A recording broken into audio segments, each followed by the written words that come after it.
Hi my lovelies, welcome back to our channel. I'm Kelly. I'm Rich. And we are Wonderbus Adventures. So last week we left you with a half-finished windscreen. So we've been doing some cutting. Some fabrication. But we were left with the back bit to build. But it's okay because Luke was feeling optimistic about it. I thought, well, I'm win to know actually how long I've got to make it and what height. But don't worry, we have a plan and we hope you enjoy. Now, Luke's come up with a genius idea. This panel was actually from the top of the screen that we bought, but he's realised that it's exactly the same width and profile to make the bottom bit. So what he's going to do is chop the bottom bit out and use it to basically make the lip that goes behind the front windscreen. Absolute genius, this man. Let's let him get on with it.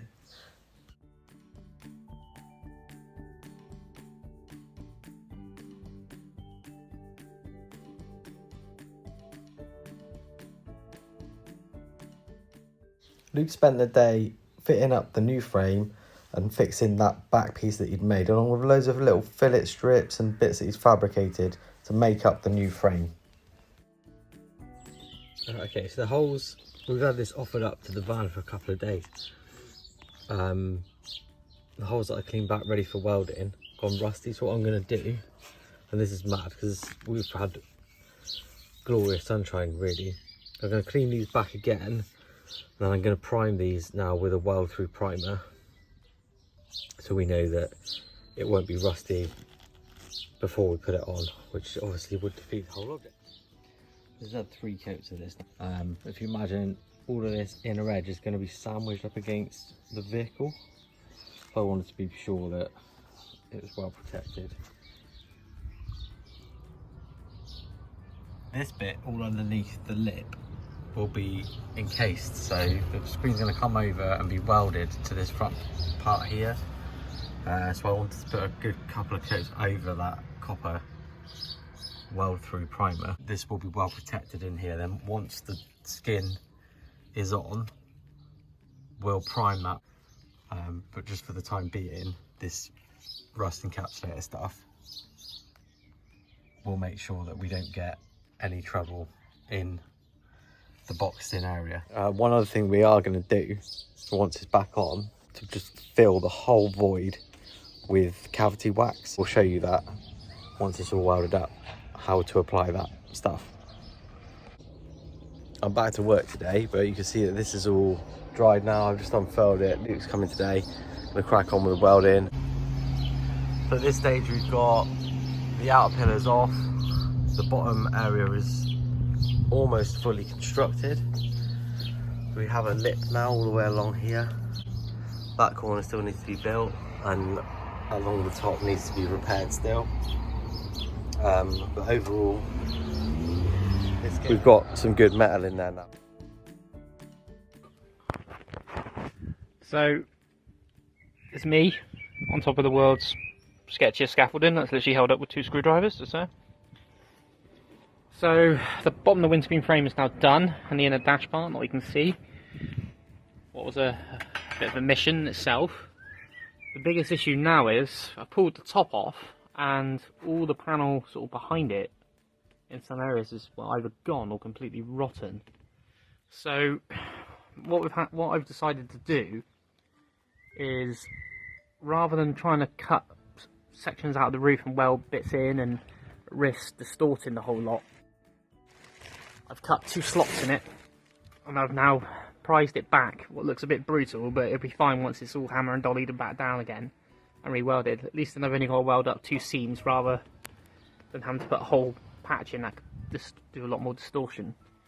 And then the idea is to try and clean all this up here and see what's good and what's left. Yes, Luke's finished for the day. Now, a couple of you are probably thinking, why have we waited not carried on with the inside? I'm going to show you. So I'm just cleaning up a little bit of the mess that grinding makes. And I think it's going to rain, which is why I'm trying to get as much of it up now as I can. And that's why I'm just going to clean this stuff up.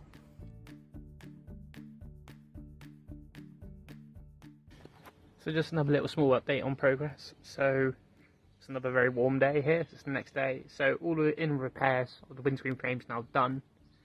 So as you can see, I've folded this piece back down now. I'm welding in the sort of outer piece here. What is the outer frame that then joins to the roof. Although the windscreen frame was obviously a massive panel and we've cut it up, I have actually used some like 95% of it. I've only got a small bit of it left, so I've used it to help do repairs on the inside, all under here as well. There's been a repair under here as well as the sort of skin behind this. So what I'm doing now then is tack welding it back in on the corner, so pushing it in and then tack welding it together, so a nice tight seam between the two. Profile the rest of the roof, and you shouldn't really know I've been here. So yeah, onwards, we're nearly there. I'm on balance board 2.0, and today what I need to do is sand this back to feather it into the existing Raptor. I'm going to skim a filler over the top of it and sand it back so these little dents are gone, and then we can get it primed up. Just let that first coat dry. It went off a bit too quickly, which is why it isn't smooth, but I'm going to sand it back and give it another coat anyway. This is my makeshift platform. It is reasonably sturdy, to be fair, but you know, I wouldn't recommend it, but it does save me having to stand on the bonnet, which is good. You see it's all filled and feathered in now. It's the original paint there. So what we're going to do now is tape off and prime this area and the whole screen, in fact. But first of all, I need to clean it all up. So I'm going to blow all the dust out and then rub it all over with some U-Pol panel wipe before masking up. I'll show you what primer I've purchased. So I've gone for this spectral epoxy primer. Now, epoxies have become really popular in recent years. I've never used it actually. I've always been stuck to etch primer and then primer.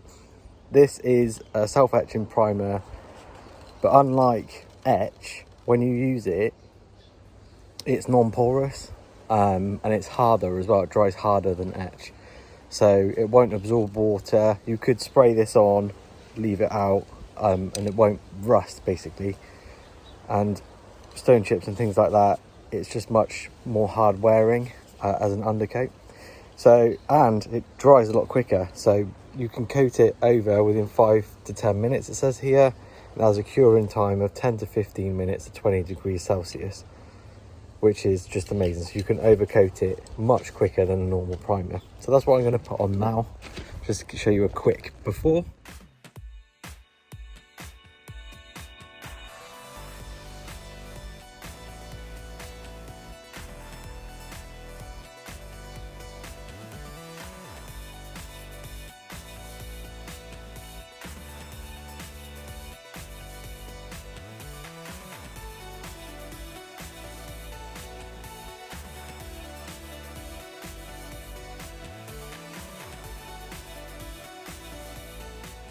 Okay, now the primer is dried.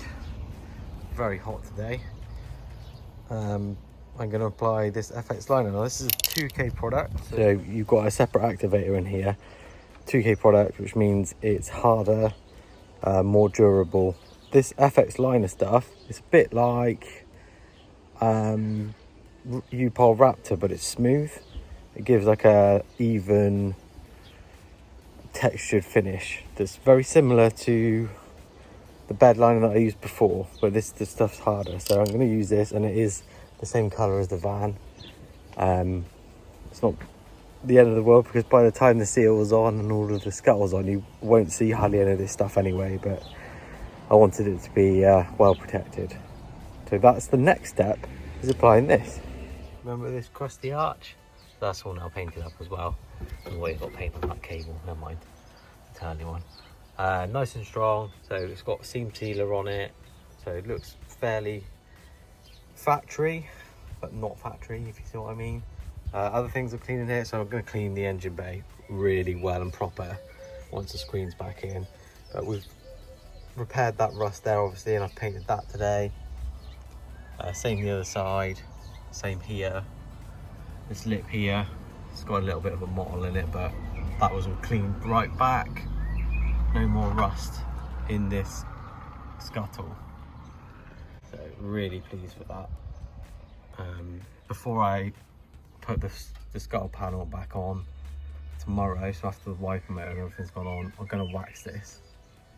I'll show you how to do that because I've got a really neat product that we're going to use to fill this cavity up in here, all down in here. I'm actually going to line along here as well. I could not get a little selfie video of me stood at the front of my bus with the windscreen out. So it's all painted now, and tomorrow we reassemble. Yay, cannot wait to get rid of this.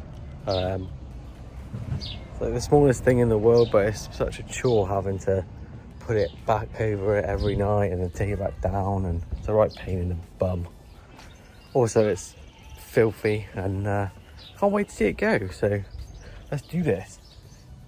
Good morning everyone, it's Sunday morning.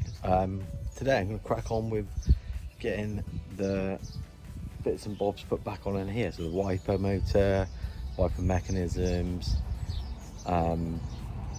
all the little grommets to hold the scuttle on, the stuff for the water jets, all of that good stuff is going to go back in today. And then hopefully we can contact the screen people this week to get it put back in. Fingers crossed. Before I put some grommets and things back in, I'm going to start to fill the cavities up. You're just going to see me using this a few times today, so I just wanted to explain what it was up front. So this is called Dynax S50. It's an anti-corrosion wax that you use in cavities, and it comes with this really fancy lance that you can pop into, like, you know, the little holes and crevices that you have in the body, and it sprays it in 360 degrees. So what you do, it's very hard to do with one hand. What you do is take your lance and you plop it in the hole and then spray away. I'll show you that now.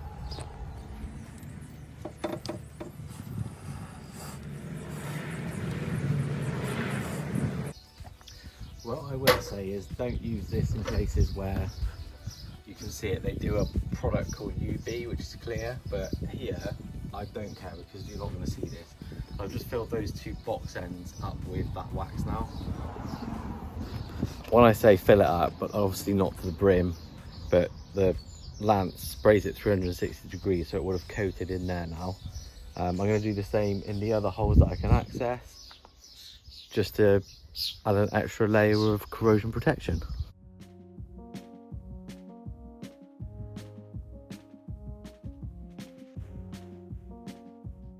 Holes for here.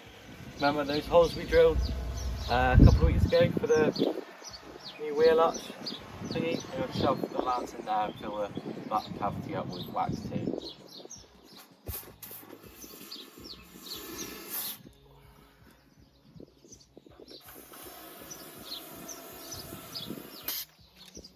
Ah, it's just plopped off all over my leg.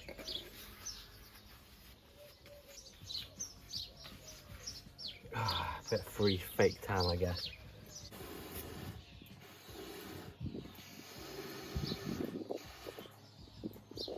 I've got new little trim clips that go in here. So they take the little screws for the, those two are for the scuttle, and then the ones on the top, you've got one for the heater, you've got two, sorry, you've got two for the heater and you've got two for the fuse box. So I bought new ones of those because they were pennies to go in. Next up, I'm going to refit the wiper motor, which goes in on little bolts, and I'm going to put in some new stainless bolts on those. I've used stainless steel M6 bolts in here.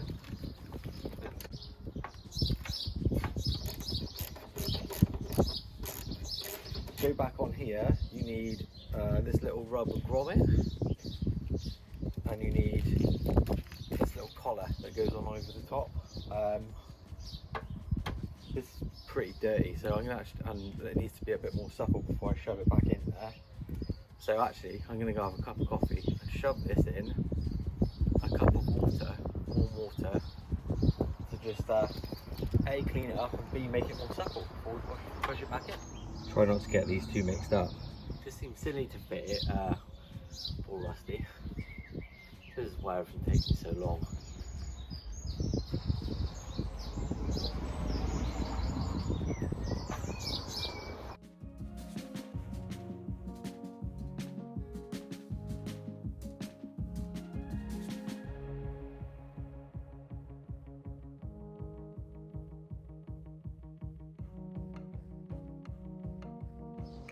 Now the wiper motor's on, I'm going to fit up the wiper mechanism. So I've got that in bits at the moment. What you see here on my trusty workbench is the mechanism here, which is a little bit dirty. So I'm going to clean that up in a minute. The bracket we had shot blasted and Luke primed it, and then I primed it and I've gone over it with some FX liner. So you can see some pits here, but be rest assured there's absolutely no rust in there now, and we're confident that it will go on for a lot longer.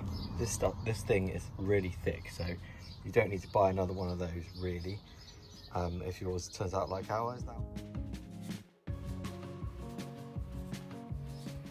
Lubricant on there, so this is a bit like silicone grease. You could use lithium grease on this. Lithium's usually for like high speed movements. This isn't high speed movements.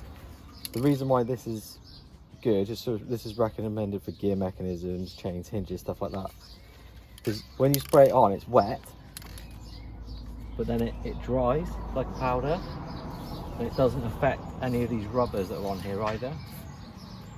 So this will just clean this mechanism up. You can see that all the crud running out of there, and it'll keep it lubricated too.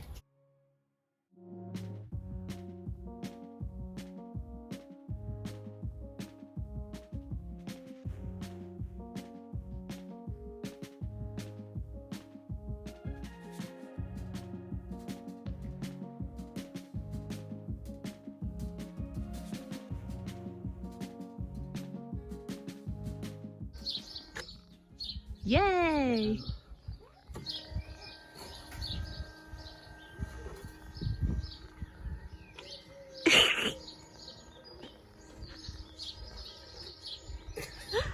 I didn't break it! Right, so we're just figuring out how to put these back on because Luke took these off, so we're not quite sure. But we've figured out. They go either end. Yeah, there's a hole in that one there, and it must be for the cable here. So we think that must be that end. That's how we're going to put them back. So that's how they go in. So on our model of Vario, you have a little connector pipe that comes up here, and this one's for this side, obviously, and this one goes all the way along to the other side to some little jets, which I'll show you shortly, which then connect to the wipers. They connect to the wiper arms. So yeah, I fitted that now, run that all along. Pondering what to do next. So things to still go on the front, and obviously include the main scuttle panel and all the paraphernalia that goes with that. But one of the other things that attaches down in that trough area, the little heater cable, fresh air vents that open and close, and the cable comes from the heater, which will be here, through these holes here, down, and attaches to the back of this, so you can open and close to access for fresh air. So long story short, I couldn't access that with the scuttle panel on, so I'm going to fit the heater next, and that is a little task in itself, but I'm much more confident in it now because we've cleared so much stuff away. This is the beast of a heater matrix. Now off camera, what I did decide to do was connect a hose to one end here and flush the heater matrix out. You can do that in the vehicle by simply detaching the main, well, one of the main coolant pipes and running it through, which I am going to do as well, just through the pipes before I refill with coolant. Reason why I've taken the chance to do that now is because it's out of the vehicle. It's just easy to do it. It probably would have never been flushed since new, to get all of the build-up of crud that was in there.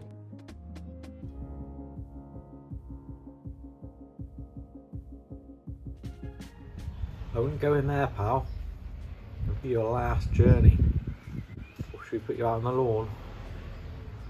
Silly thing. I was trying to avoid taking the pipe off, putting the pipe in and wiggling it all about. And because it's brittle and old, it's just snapped. So I'm going to have to get another one of those for Mercedes. So I won't be able to put the rest back together today. Which is a shame because it's Sunday. So that's basically halted my progress on this part of the build for today.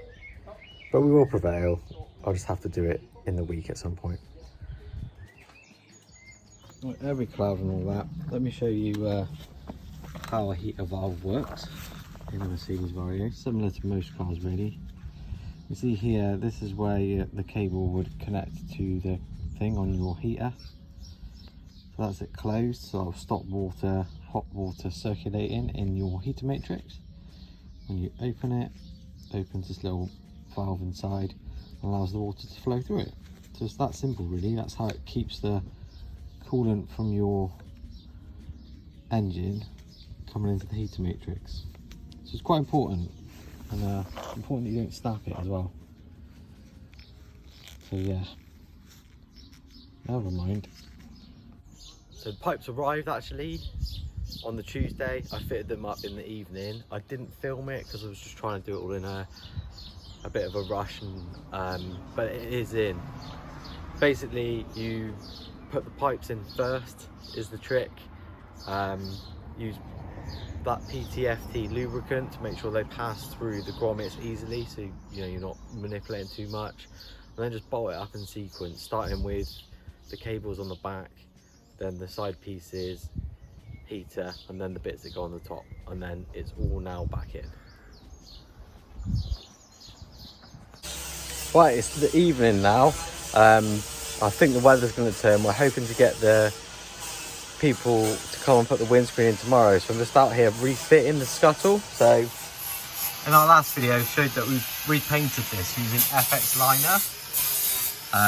Really pleased with how it's come out. Before I put this back in, I've just put the new little washer jets on here.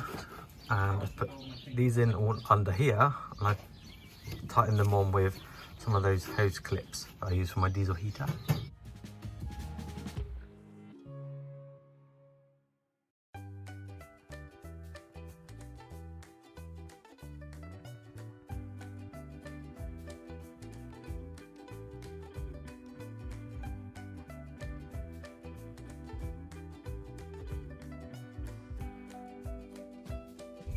We've had this tarpaulin over our bus for weeks now. You can see all of the crud on top of it, and that's partly why, because we wanted to protect that solar panel, but also it's keeping the rain out. We did have another massive one over it, but we're hoping to get rid of it. I can't tell you how much of a victory it will be if we do. Fingers crossed. Today is the day that they're going to put the windscreen back in. I'm on business calls all day, but hopefully the next time I come out and film this thing will be gone. Wish us luck.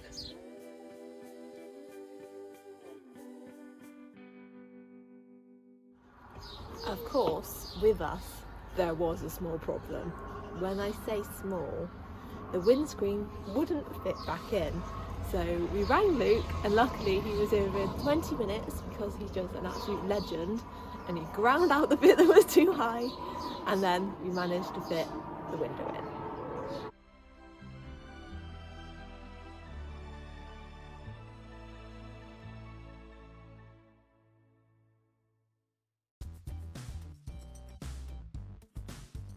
So here is the finished article with it in, and sadly it did cost us thousands of pounds to fix, and weeks or months. But it's done. We've done it. That brings us to the end of this week's video. Hope you've enjoyed it. We'll be updating you next week on, you know, all the other bits and bobs that can now progress. So hope you've enjoyed. Please leave a comment down below. It really does spur us on. We love hearing from you all. Have a great week, guys. 1, 2, 3. Bye!